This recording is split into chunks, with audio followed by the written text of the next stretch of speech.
Ladies and gentlemen, please show some love for CASPER NYOVEST.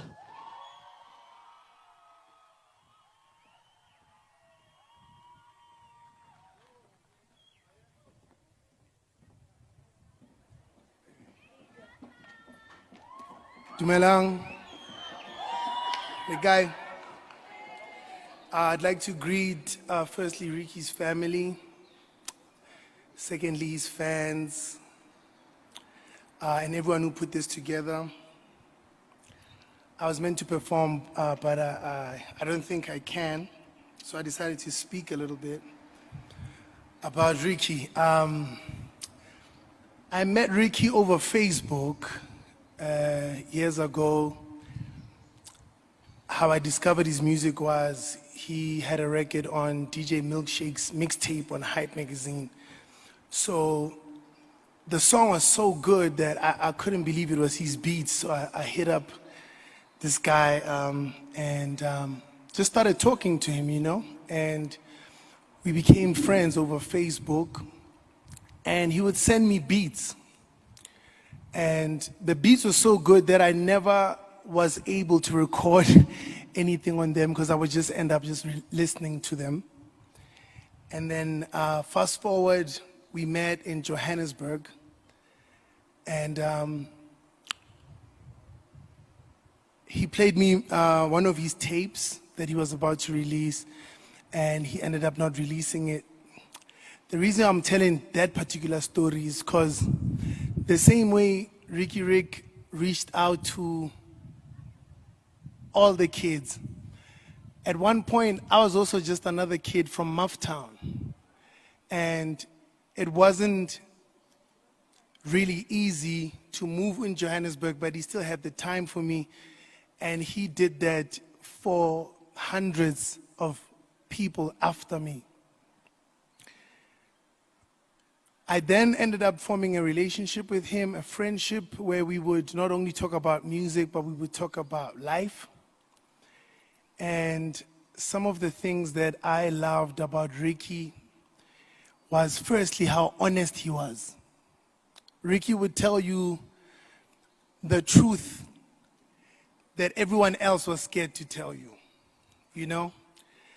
I'll tell like a story that's a bit irrelevant, but like I just wanted to show you how honest he was. So when I bought my first Bentley, I thought I was killing the game. Everyone was like, yo, CASPER bought a Bentley, and I meet Ricky. He says, Eish, Poison, Eish, hey, this one is not the one. So I'm looking at him angry, like, yo, this guy is jealous of me. He's like, hey, this one is old, Poison. It doesn't even have Bluetooth. I Poison, we have to get the right one.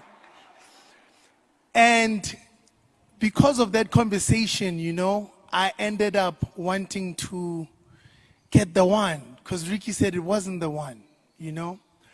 And that was our relationship. He was able to tell me things that nobody else could tell me. And we formed a brotherhood. I don't want to forget anything. Another thing I loved about Ricky was his voice.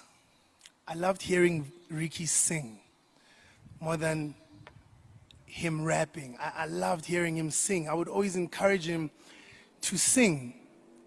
And one of his last videos that he posted, he was singing Sondela. And it was, for a lot of people, it was surprising to hear Ricky sing.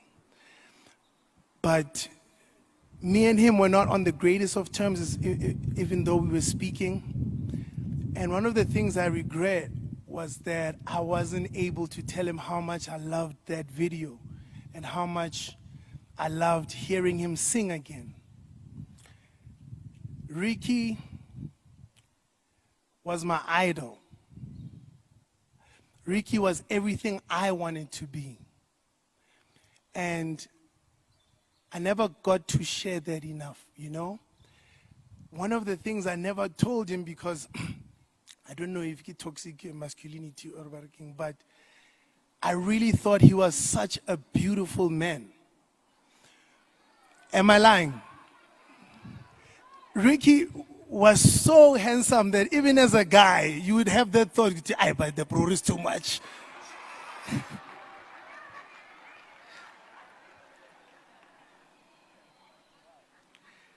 Not only was his appearance beautiful, but he was a beautiful soul, you know? Ricky was misunderstood and he was criticized a lot. When Ricky was reaching out to every young cat who was getting in the game, people weren't showing him love for that. In fact, they used to say he was taking their hype. It's so crazy that now everyone is cheering Ricky on for the things that he did, but while he was alive, he didn't get that love.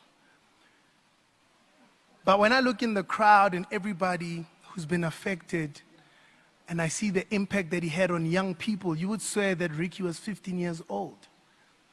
But he was a mature guy who always had time for the kids, for every kid. And I just wanted to say thank you to his family for giving us Ricky Rick. Thank you to everybody who showed love to him. Thank you to Bianca for being by his side. I don't think anybody can compare to the love that Bianca gave Ricky Rick. I also want to say to the family that we are with you. Should you need anything, you should hit up every single one of us who is here, because we're all indebted to Ricky Rick. All of us, our successes are indebted to Ricky Rick. One of the reasons, well, they've announced this, one of the reasons why I don't want to perform today is because Ricky actually had planned to bring me out at Cotton Fest as a surprise act, right? And for this to happen, he hit me up all the time, and I never wanted to talk to him because I was still angry. But me and Ricky spoke so many times because he always used to force me to talk to me. And I think I've said everything that I wanted to say. I would like my brother to rest in peace. And I think it is up to all of us to make sure that his legacy continues. Starting with Cotton Fest, we have to make sure that it happens. And it has to happen annually. This will be the end of my speech.